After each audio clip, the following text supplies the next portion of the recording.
Hi நண்பா, எல்லாருக்குமே பெரிய வணக்கம். நான் உங்கள் சந்துரு பேசுகிறேன். எல்லோரும் எப்படி இருக்கீங்க? எல்லோரும் சூப்பராக ஹாப்பியாக இருக்கும் நண்பா. நானும் பார்த்தீங்கன்னா சூப்பராக இருக்கேன்.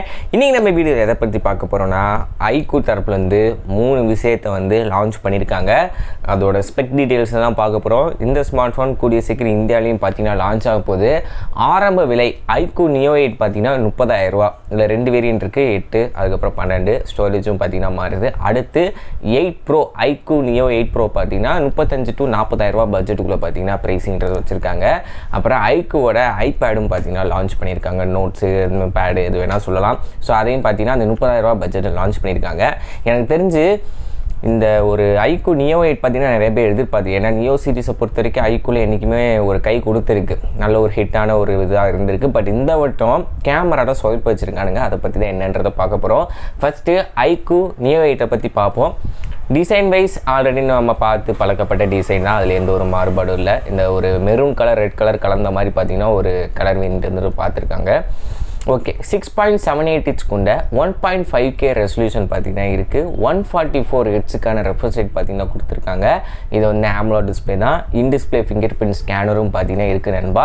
டிஸ்பிளேல எந்த ஒரு பெரிய லெவலில் குறையும் பார்த்தீங்கன்னா சொல்லிட முடியாது. 144 ஹெட்ஸ் இருக்கனால இந்த கேமர்ஸுக்கு ஒரு அட்ராக்ஷன் கிடைக்கும். ஓகே, 144 ஹெட்ஸ் இருக்குது. ஆனால் ரியாலிட்டி என்னென்னா 120 FPS சப்போர்ட் பண்ணுற கேமே பார்த்தீங்கன்னா ஒழுங்காக ஒன்றும் ஃபோன்ஸுக்கு கரெக்டாக வர மாட்டேங்குது. இதில் எங்கிட்ட 144 ஹெட்ஸு அந்த மாதிரி தான் பார்த்தீங்கன்னா இருக்குது. உள்ளே யூஸ் பண்ண ப்ராசர்னு பார்க்கும்போது ஸ்னாப்ட்ராகனோட 8+ Gen 1 ப்ராசர் பார்த்தீங்கன்னா கொடுத்துருக்காங்க. ஸோ இந்த ப்ராசரை பற்றி சொல்ல வேணாம். Multi tasking, gaming, normal usage எல்லாத்துக்குமே பார்த்தீங்கன்னா உங்களுக்கு 100% சாட்டிஸ்ஃபேக்ஷனான ஒரு ஃபங்க்ஷனை பார்த்தீங்கன்னா உங்களுக்கு கொடுக்கும். ஸோ அதில் எந்த ஒரு பிரச்சனையும் இல்லை. இப்போ கேமராவில் என்ன ஒரு உள்குத்து இருக்குது அப்படின்னா, பிரைமரி 50 மெகாபிக்சலுக்கான Sony sensor with optical image ஸ்டெபிலைசேஷனோட கொடுத்துருக்காங்க. ரொம்ப சூப்பரான விஷயம். அல்ட்ரா வைடு பார்த்தீங்கன்னா கொடுக்கவே இல்லை. வேறே 2 மெகாபிக்சல் மேக்ரோவை மட்டும் கொடுத்து வச்சுக்கிட்டு பின்னாடி 2 கேமரா இருக்குன்னு பீத்திட்டு திரிகிறானுங்க. ஸோ இதுதான் பார்த்தீங்கன்னா எனக்கு செம கடுப்பாச்சேன்டா. டிஸ்பிளே சூப்பராக கொடுத்துட்டேன், அது மட்டும் பெர்ஃபார்மன்ஸுக்கு ஸ்னாப்ட்ராகன் கொடுத்துட்டேன். கேமராவில் ஏன்டா அப்படி குறை வைக்கிற? அந்த மேக்ரோ சென்சார் எவனும் யூஸ் கூட பண்ண மாட்டேன். நீ எப்பயும் தருவி 8 மெகாபிக்சல் அல்ட்ரா வைடோட நிப்பாட்டி இருக்கலாம். அதில் கூட மேக்ரோ எடுத்துக்கலாம், இல்லை போர்ட்ரேட் ஃபோட்டோவும் நம்ம ஏஐ மூலியமாக எடுத்துக்கலாம். இதுக்கு அல்ட்ரா வைடை தூக்கிட்டு மேக்ரோ கொடுத்த அந்த மாதிரி தான் இருக்குது. 30,000 ரூபாய்க்கு நீ 2 கேமரா கூட உருப்படியாக கொடுக்கலன்னா அப்புறம் என்னத்துக்கு நீ ஃபோன் லான்ச் பண்ணுற? ஸோ அந்த மாதிரி தான் இருக்குது. 16 மெகாபிக்சலுக்கான செல்ஃபி கேமரா கொடுத்துருக்கானுங்க. 5000 mAh பேட்டரி, 120 வாட்ஸ்க்கான சார்ஜர், டியூவல் ஸ்பீக்கர் பார்த்தீங்கன்னா இருக்குது. ஸோ இதெல்லாம் பார்த்தீங்கன்னா ஓகே. நான் இந்த கேமராவில் எனக்கு சொதப்புனது உண்மையிலே சரியாக படலை. 30,000 ரூபாய்க்கு எல்லோரும் முக்கால்வாசி பேர் 100ல் 60% பேர் கேமராக்காண்டி வாங்குறாங்க. மிச்சவங்க பேட்டரிக்காண்டி வாங்குறாங்க. மிச்சவங்க பார்த்தீங்கன்னா கேமிங் பர்பஸ்க்காண்டி தான் வாங்குறாங்க. 20% தான் கேமிங்காண்டி வாங்க. அப்படி இருக்கும்போது கேமரா தான் சின்ன குழந்தைங்கலேருந்து பெரியவங்க வரைக்கும் கேமரா நல்லா இருக்குமா அப்படின்றத பார்த்து தான் வாங்குறாங்க. இன்றைக்கி உள்ள காலகட்டத்தில் வீடியோ கால் பேசுறதுக்கு, ஃபோட்டோஸ் எடுக்கிறதுக்கு, அப்படி இப்படின்றது சோஷியல் மீடியா ஹேண்டில் பண்ணுறதுக்கு. இப்போ அல்ட்ரா வைட் கொடுக்காதது ஒரு மிகப்பெரிய ஒரு நெகட்டிவ் தான். ஸோ அது என்ன ஏதுன்றது எனக்கு சுத்தமாக தெரில. ஏன்னா அல்ட்ரா வைடை வச்சு தான் பார்த்தீங்கன்னா நிறையா ஃபோன்ஸில் இந்த அல்ட்ரா ஸ்டேபிள் மோடு இந்த இஏஎஸ்லாம் பண்ணுவாங்க. ஏன்னா ஒயிட் ஆங்கிளில் வீடியோ எடுத்து அதை கிராப் பண்ணி பார்த்தீங்கன்னா ஸ்டேபிளான வீடியோ தரும். இப்போ அல்ட்ரா வைடே இல்லைன்றப்ப என்ன மாதிரி பண்ணுவாங்கன்றது எனக்கு தெரில. கேட்டால் ஓஎஸ் இருக்குன்னு பண்ணுங்கள். சரி, அதை விடுங்க. அடுத்து ப்ரோ சீரிஸ் இருக்குல்ல, இதில் வந்து டிஸ்பிளே சேம் தான். அதே 144 ஹெட்ஸு 1.5K ரெசல்யூஷன் கொண்ட டிஸ்பிளே. ஆனால் ப்ராசர் மீடியாடெக்கோட டைமென்சிட்டி 9200+.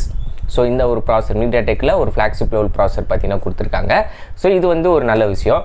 கேமரான்னு பார்க்கும்போது இதில் வந்து உங்களுக்கு 3 கேமரா கொடுத்துருக்காங்க. பின்னாடி பிரைமரி 50 மெகாபிக்சல் ஓஎஸ் கொண்ட கேமரா, 8 மெகாபிக்சலுக்கான அல்ட்ரா வைடு, 2 மெகாபிக்சலுக்கான மேக்ரோ. அது வந்து பார்த்தீங்கன்னா உங்களுக்கு ஒயிட் ஆங்கிளே கேப்சர் பண்ணும். அது வந்து 2 மெகாபிக்சல் கிடையாது. நான் ஏன் 3ன்னா, இந்த ஃபோனில் ஒன்றால் 2 லென்ஸை கொடுத்து 3 வேலை செய்ய முடியுதுல்ல. அப்போ அதே மாதிரி நீ அங்கே செஞ்சுருக்கணும்ல, அது செய்யலை அவனுங்க. இதில் primary 50 megapixel, ultra wide 8 megapixel, அவ்வளோதான். இது 2 தான். ஆனால் ஒயிட் ஆங்கிள்லேயே நம்ம மேக்ரோ எடுத்துக்க முடியும். அடுத்து செல்ஃபிக்கு 16 மெகாபிக்சல், 5000 mAh பேட்டரி, 120 வாட்ஸ்க்கான சார்ஜர். இதோட ரேட்டு பார்த்தீங்கன்னா 37 to 40,000 அந்த பட்ஜெட்டில் இருக்கும். அதுக்கப்புறம் பார்த்தீங்கன்னா அந்த ஐபேட் லான்ச் பண்ணாங்களா, அது வந்து 12 இன்ச்சுக்கான ஒரு டிஸ்பிளே. அதுலேயுமே பார்த்தீங்கன்னா உங்களுக்கு 2.5K ரெசல்யூஷன் கொண்ட ஒரு டிஸ்பிளேன்றது கொடுத்துருக்காங்க. ஸோ இதில் இப்போ இதோட ரேட்டு மதிப்பு ப்ராசர்னு பார்த்தீங்கன்னா மீடியாடெக்கோட டைமென்சிட்டி 9000 ப்ராசர் பார்த்தீங்கன்னா யூஸ் பண்ணியிருக்காங்க. ப்ரோவில் பார்த்தீங்கன்னா 9200+ இல்லை 9000 ப்ராசர் வந்து யூஸ் பண்ணியிருக்காங்க. இது வந்து இந்தியாவில் லான்ச் ஆகுமா அப்படின்றது இப்போதைக்கு தெரில. OnePlus அப்படியே இது பண்ண மாதிரி இருக்குது. என்னட்ட பார்ப்போம். எனக்கு வந்து ஐக்கூ நியோ 8 ரொம்ப எதிர்பார்த்துட்டு இருந்தேன். கேமராவில் சொதப்புனதுனால பார்த்தீங்கன்னா எனக்கு ஒன்றும் சொல்ல முடியலை. மற்றபடி ப்ரோ சீரீஸ் அது ஓகே.